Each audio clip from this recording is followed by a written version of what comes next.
अमित, जो शहर की तेज भागदौड़ और लगातार बढ़ते दबाव में अक्सर मानसिक थकान और तनाव महसूस करता था, एक दिन ऑफिस से लौटते हुए पास के पार्क में बैठकर ध्यान कर रहे लोगों को देखकर मंत्रमुग्ध हो गया। हल्की ठंडी हवा, सूर्य की किरणों की चमक और पत्तियों की सरसराहट ने वातावरण को शांत और सुकून भरा बना दिया, और उसने सोचा कि शायद यही तरीका है अपने मन को शांत करने का। इसलिए घर लौटकर उसने अपने कमरे में एक शांत कोना बनाया, मोबाइल और कंप्यूटर को साइलेंट रखा, फर्श पर चटाई बिछाई और क्रॉस लेग पोज में बैठकर आंखें बंद कर दी।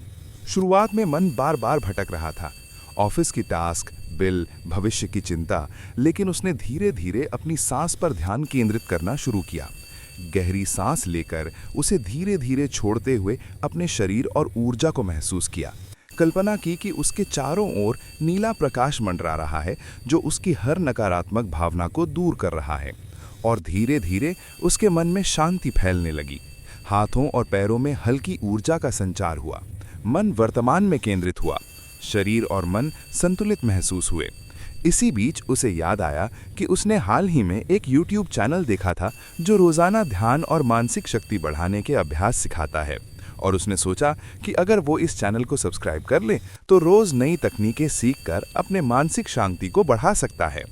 इसलिए उसने चैनल को सब्सक्राइब किया और बेल आइकॉन दबाया ताकि हर नई वीडियो तुरंत मिल सके।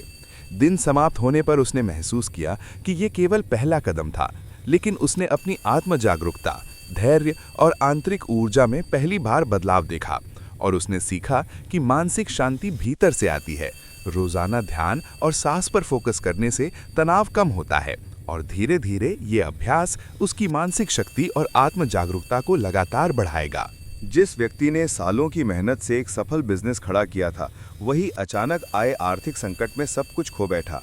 विकल्प कम थे, जिम्मेदारियां ज्यादा थीं, इसलिए उसने हालात को स्वीकार किया और तुरंत काम शुरू किया, चाहे वो सड़क पर बाइक चलाना ही क्यों ना हो। रोज की कमाई छोटी थी लेकिन निरंतर थी, और यहीं से उसकी वापसी शुरू हुई। कुछ समय बाद लोग उसकी सोच, ईमानदारी और फैसलों के बारे में बात करने लगे। अब सवाल ये नहीं था कि वो कहाँ गिरा, बल्कि ये था कि वो आगे इस अनुभव से क्या खड़ा करने वाला है।